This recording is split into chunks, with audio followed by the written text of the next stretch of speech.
qué existe tanta oscuridad en el mundo? ¿Por qué la historia humana está marcada por guerras interminables, sufrimiento profundo, traiciones dolorosas, hambre que desgarra, corrupción que contamina todo y muertes que parecen injustas? Si de verdad hay un Dios bueno, ¿cómo se explica que permita tanta maldad? Esta inquietud no es nueva. Ha resonado por generaciones en los corazones tanto de los fieles como de los escépticos. Pero lo más sorprendente es que Jesús no la evadió. No la ignoró ni la suavizó. La enfrentó con una lucidez divina, utilizando parábolas cargadas de significado y advertencias que, aunque reveladoras, muchos han preferido no escuchar. Cada palabra pronunciada por él llevaba consigo una revelación profunda. Jesús no hablaba por hablar. Él revelaba misterios ocultos desde la fundación del mundo. Y en sus enseñanzas queda claro que la existencia del mal no es un accidente, ni una mera casualidad, sino la consecuencia directa de una guerra espiritual invisible. Hoy vamos a descubrir 10 enseñanzas poderosas que nos ayudan a entender por qué la maldad persiste en nuestro mundo y cómo todo esto fue anticipado desde hace siglos. No se trata de cuentos ni metáforas vacías. Son códigos eternos, llaves, para interpretar la realidad. Comenzamos con una de las parábolas más impactantes de Jesús, la del trigo y la cizaña. Jesús jamás ocultó la existencia del mal. Tampoco la maquilló ni la minimizó para suavizar la realidad. Por el contrario, la sacó a la luz con una crudeza transformadora. En una de sus parábolas más reveladoras explicó por qué el mal coexiste con el bien en este mundo. La parábola del trigo y la cizaña. En este relato, el reino de los cielos es comparado con un hombre que, confiado y diligente, sembró buena semilla en su campo. Todo indicaba que la cosecha sería abundante. Pero una noche, mientras todos dormían y nadie vigilaba, el enemigo aprovechó la oscuridad para sembrar cizaña en medio del trigo. A simple vista, parece una escena agrícola más, pero en realidad, Jesús estaba presentando una radiografía espiritual del corazón humano y de la historia de la humanidad. El trigo representa a los verdaderos hijos del reino, aquellos que han recibido la palabra de Dios y dan frutos visibles de justicia, amor y verdad. La cizaña, en cambio, representa a los hijos del mal, sembrados intencionalmente por el enemigo, con la finalidad de mezclarse entre los justos, imitar su apariencia, pero sin compartir su esencia. Su propósito no es edificar, sino confundir, desviar y destruir. Jesús dejó algo absolutamente claro. El mal no fue sembrado por Dios. El Creador sembró lo bueno, lo puro, lo justo. La corrupción fue infiltrada por el adversario. Esta distinción es vital. Muchas personas, atrapadas en su dolor, culpan a Dios por lo que fue obra del maligno. Pero Jesús exime al Padre Celestial de toda responsabilidad en la siembra del mal y expone al verdadero autor de la destrucción, Satanás. En la parábola, cuando los siervos descubren la presencia de la cizaña, su primera reacción es de confusión. Preguntan al dueño si acaso él fue quien sembró esa mala hierba. Esta pregunta refleja una duda que aún persiste hoy. ¿Cómo es posible encontrar maldad en un mundo creado por un Dios perfecto? La respuesta del dueño no deja lugar a dudas. Un enemigo ha hecho esto. Esa frase corta pero poderosa es una llave espiritual que nos permite comprender la fuente real de muchas tragedias. El mal que nos rodea no es el resultado de la voluntad divina, sino de una infiltración astuta. El enemigo actúa cuando el mundo baja la guardia, cuando el alma duerme, cuando la vigilancia espiritual desaparece. El mal se planta en silencio, se camufla, se disfraza. La cizaña se parece al trigo, crece junto a él, tiene una forma casi idéntica. A los ojos humanos incluso puede pasar desapercibida. Jesús advirtió que el mal no siempre se presenta de forma grotesca o evidente. A veces se reviste de religiosidad, se disfraza de bondad, se esconde entre los que dicen ser del reino. Por eso no basta con parecer trigo. Lo esencial no es la apariencia, sino los frutos que cada vida produce. En tiempos de confusión espiritual, esta enseñanza adquiere un peso aún mayor. Los siervos, al ver la cizaña, quieren arrancarla de inmediato, pero el dueño los detiene. Les dice que no lo hagan todavía, porque al tratar de eliminar la cizaña prematuramente podrían dañar también el trigo. Esta decisión desconcierta. ¿Por qué esperar? ¿Por qué permitir que el mal siga creciendo? La respuesta de Jesús es reveladora. Aún no ha llegado el momento del juicio. Dios no elimina el mal de inmediato porque está protegiendo el proceso de maduración del justo. No es indiferencia, es paciencia divina. El plan todavía está en Jesús explicó que el juicio se dará al final de los tiempos, durante la cosecha. y serán los ángeles, no los hombres, quienes se encargarán de separar el trigo de la cizaña. Esto es fundamental. No nos corresponde a nosotros decidir quién es auténtico y quién no. No somos los jueces del alma ajena. Esa tarea es celestial, no humana. Tratar de anticipar ese juicio solo genera división, heridas y errores graves. Por eso Jesús nos llama a cultivar paciencia, sabiduría y total confianza en el plan del Padre. Hasta que llegue ese día, el trigo y la cizaña seguirán creciendo juntos. Esta es la razón por la cual vemos tanto mal conviviendo con el bien. No es porque Dios tolere la maldad, sino porque todavía no ha llegado la hora del juicio final. Esta verdad puede doler, pero también libera. No todo lo que ocurre en este mundo lleva el sello de la voluntad divina. Hay dolor, hay confusión, hay muerte causada por la cizaña, pero Dios la tiene identificada. Su justicia avanza, aunque parezca tardar. Sin embargo, esta parábola no solo revela una explicación, también lanza una advertencia. Hay quienes están convencidos de ser trigo, pero su fruto los delata. Tener un lenguaje religioso, aparentar santidad o asistir a un templo no es garantía de estar enraizado en la verdad del Evangelio. Jesús llama a cada persona a examinarse, no por lo que aparenta, sino por lo que produce. El reino no pertenece a los que imitan al trigo, sino a los que han sido verdaderamente transformados por la semilla del reino. Y finalmente Jesús describe con total claridad el destino de ambos. La cizaña será recogida y quemada, mientras que el trigo será llevado con honor al granero del Padre. El mal no vencerá. Aunque por ahora parezca prosperar, su destino está sellado. La justicia de Dios no falla, ni se retrasa eternamente. Esta parábola no solo responde a la gran pregunta sobre la existencia del mal, también anuncia con certeza que su fin llegará. Y cuando ese día se manifieste, los justos resplandecerán como el sol en el reino de su Padre. Jesús no solo respondió, nos mostró el final glorioso de la historia. Pasamos ahora a la segunda gran enseñanza, el sembrador y los diferentes suelos. Esta vez Jesús se encontraba junto al mar, y una gran multitud se había congregado para escucharlo. No usó términos complejos ni ofreció una exposición teológica sofisticada.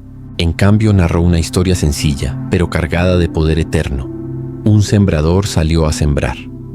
Con estas palabras dio inicio a la revelación de uno de los misterios más profundos del alma humana.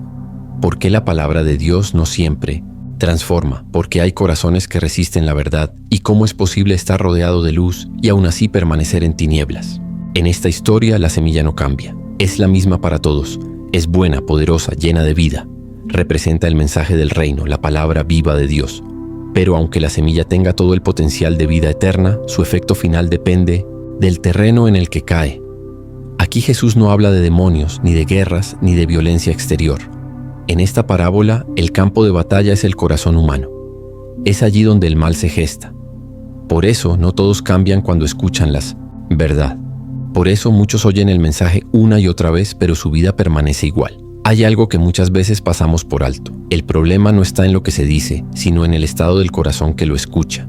Jesús, al contar la parábola del sembrador, no se enfocó tanto en la semilla, que es perfecta y poderosa, sino en el suelo donde cae. Y el primer tipo de terreno que él menciona es el del camino. Un lugar endurecido, pisoteado por el paso constante de multitudes, donde la semilla simplemente no puede entrar. Así son algunos corazones. Endurecidos por el orgullo, cerrados por el dolor, marcados por heridas que la vida ha dejado abiertas por años. En estos corazones, la verdad no encuentra espacio para germinar. No porque no sea verdadera, sino porque no hay disposición para recibirla. Y entonces, como explicó Jesús, vienen las aves y se llevan la semilla. No es un acto inocente, es una imagen espiritual profunda. Es el enemigo, el mal en forma invisible, robando aquello que tenía el poder de transformar. Después Jesús habla del terreno pedregoso. A simple vista parece que hay vida, la semilla brota rápido como si estuviera llena de promesas. Pero no hay raíces, todo es superficial. Son personas que reciben el mensaje con entusiasmo, con emoción momentánea, pero que no están preparadas para soportar las pruebas que inevitablemente llegan. Apenas sopla el viento de la adversidad, se apartan, se quiebran, se enfrían. Aquí, Jesús revela algo fundamental. Una gran parte del mal que vemos en el mundo no proviene de la maldad más obvia, sino de la falta de profundidad espiritual. Hay quienes se acercan a Dios como si fuera una moda o una solución rápida. Pero sin raíces no hay constancia. Sin convicción no hay transformación. Y eso genera no solo abandono, sino también frustración que muchas veces se convierte en amargura. El siguiente terreno es aún más inquietante, el que está lleno de espinos. Aquí la semilla crece, pero no puede desarrollarse plenamente. Es sofocada por las preocupaciones del día a día, por la ansiedad que consume, por la ilusión de riquezas y placeres temporales. Este tipo de corazón es quizás el más común en nuestros tiempos.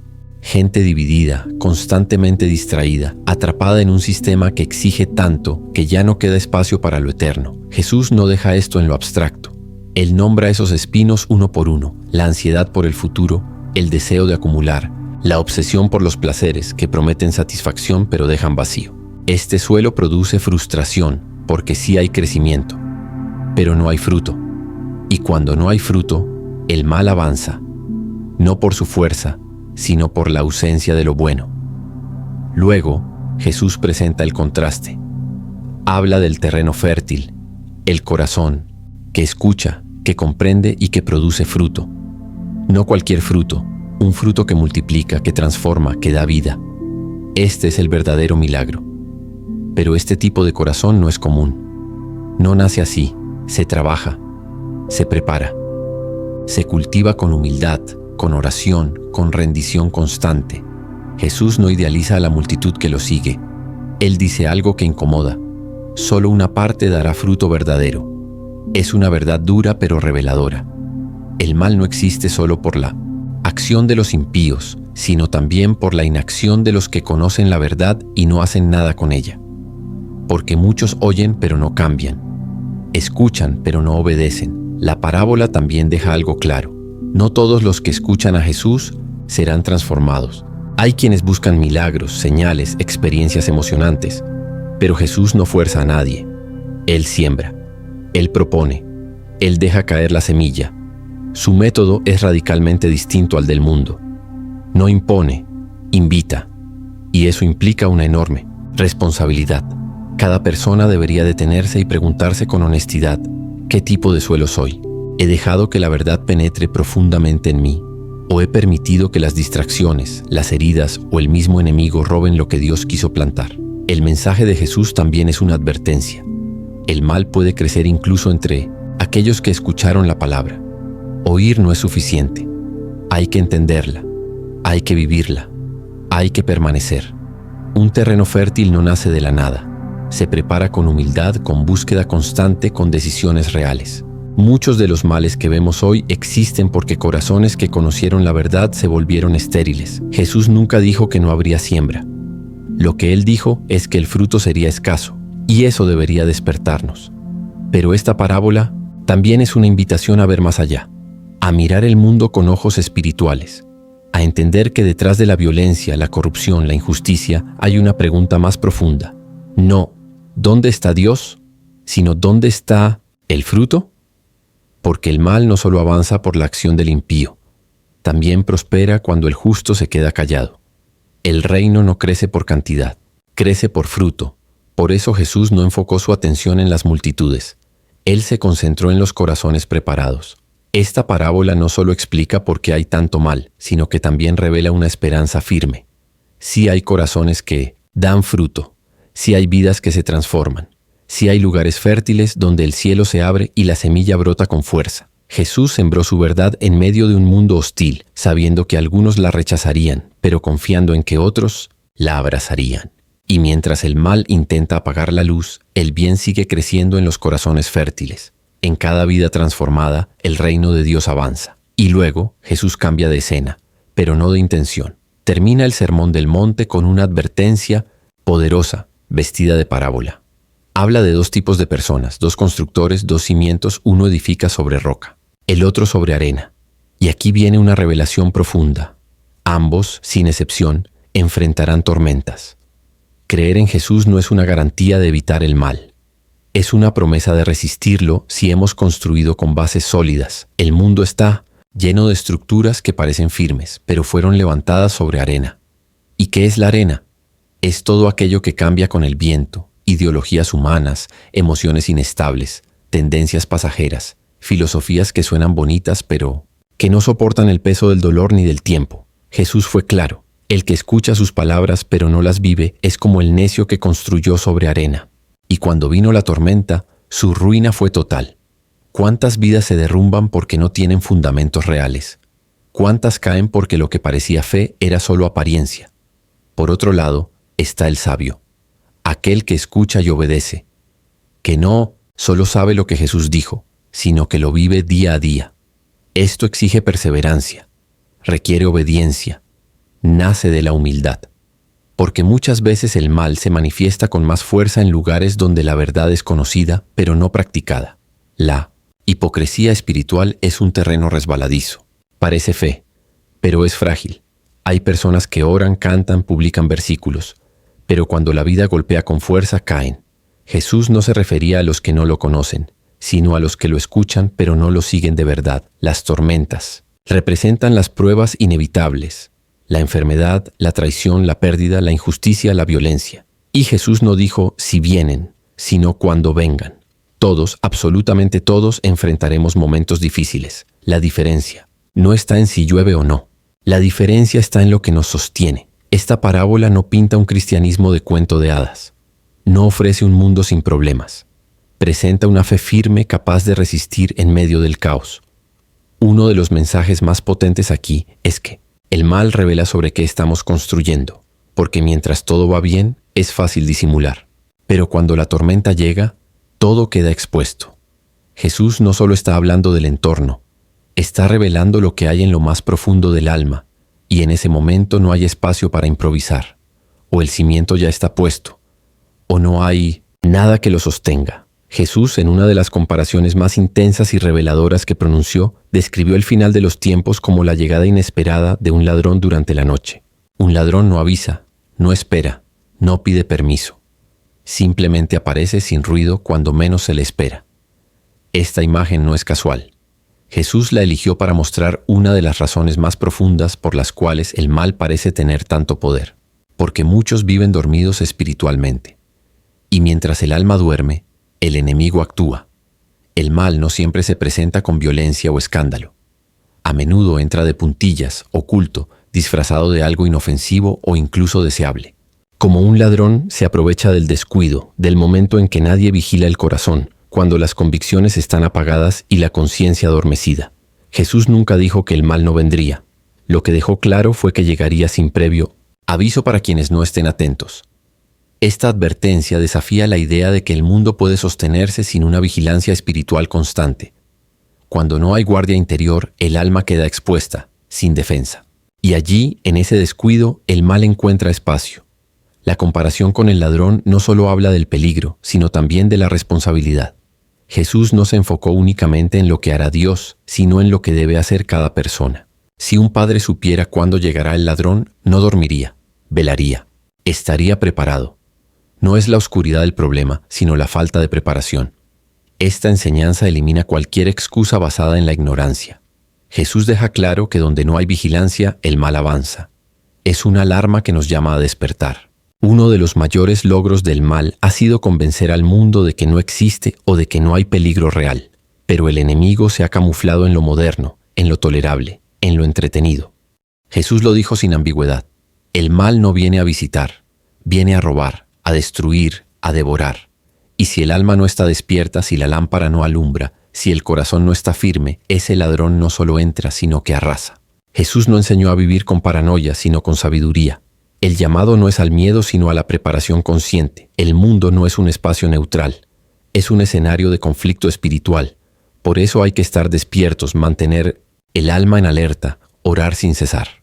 Porque cuando la iglesia se duerme, el mal gana terreno. Cuando una familia baja la guardia, el enemigo se infiltra.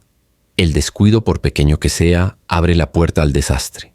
Y muchas veces no se trata de una gran decisión equivocada, sino de pequeñas omisiones acumuladas con el tiempo.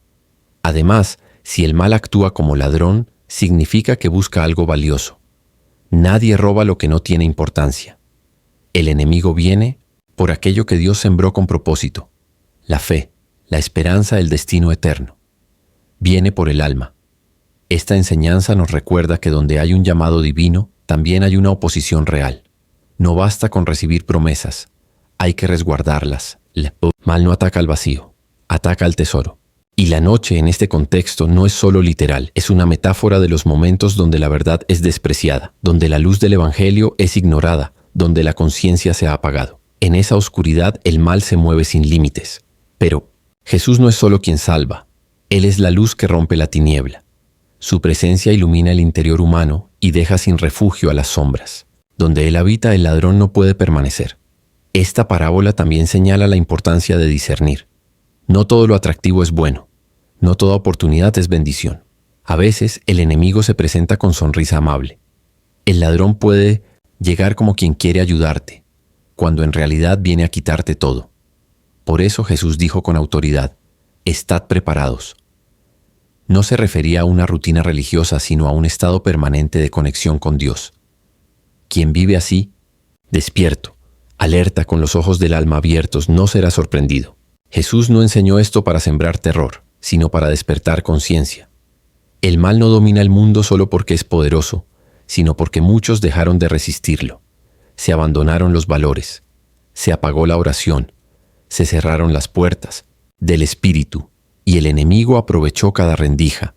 Pero todavía no es tarde. Esta enseñanza es una alerta urgente.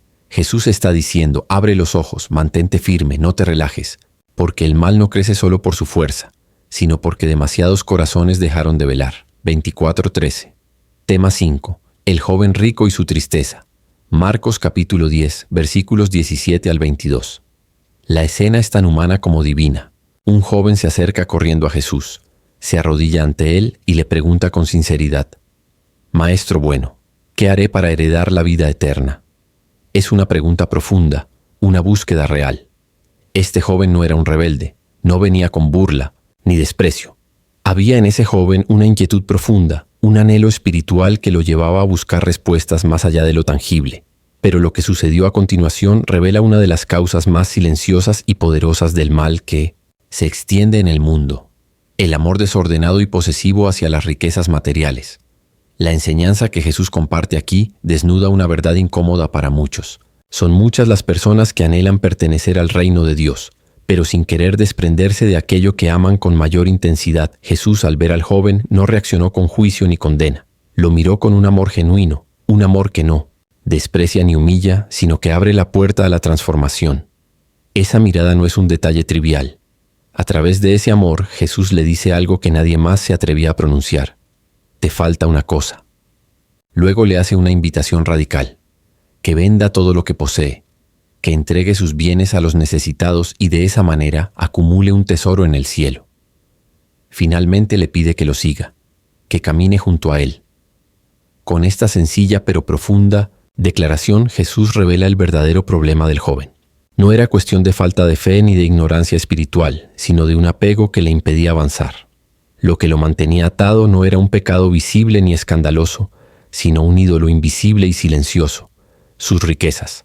Al escuchar esas palabras, el joven no estalló en ira, tampoco discutió ni contradijo, simplemente se marchó cargado con una tristeza profunda que aún hoy resuena en los corazones de quienes escuchan esta historia. No fue una petición simbólica lo que Jesús le hizo, le estaba pidiendo su vida entera, y él no pudo entregarla. Esta narrativa nos muestra que el mal no siempre se manifiesta a través de actos violentos o evidentes, sino también a través de las decisiones cotidianas que nos alejan poco a poco de Dios.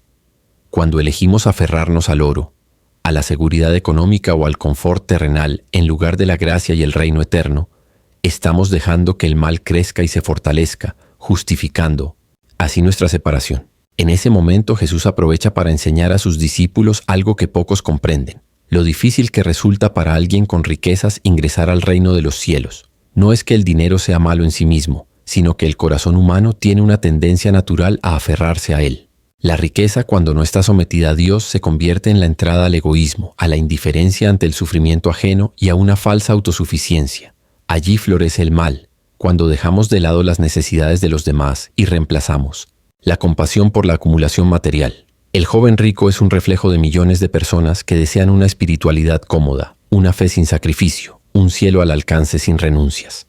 Esta mentalidad ha contribuido a la proliferación de injusticias en nuestro mundo Jesús nos muestra que uno de los motores principales del mal es ese afán por conservarlo todo para uno mismo, incluso a costa de perder la vida eterna. Esta historia es una crítica viviente contra el materialismo que ha invadido no solo al mundo secular, sino también a los mismos círculos religiosos. Pero además, esta enseñanza nos invita a mirar hacia nuestro interior.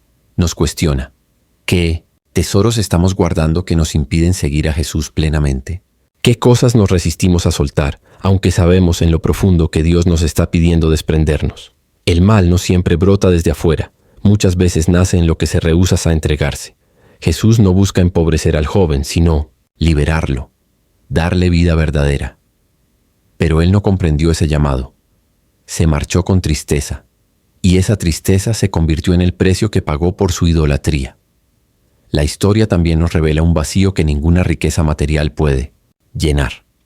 Ese joven tenía todo lo que la sociedad admira: juventud, posición social, recursos abundantes y una moral reconocida. Sin embargo, le faltaba paz interior. Por eso buscaba la vida eterna, la que Jesús ofrece.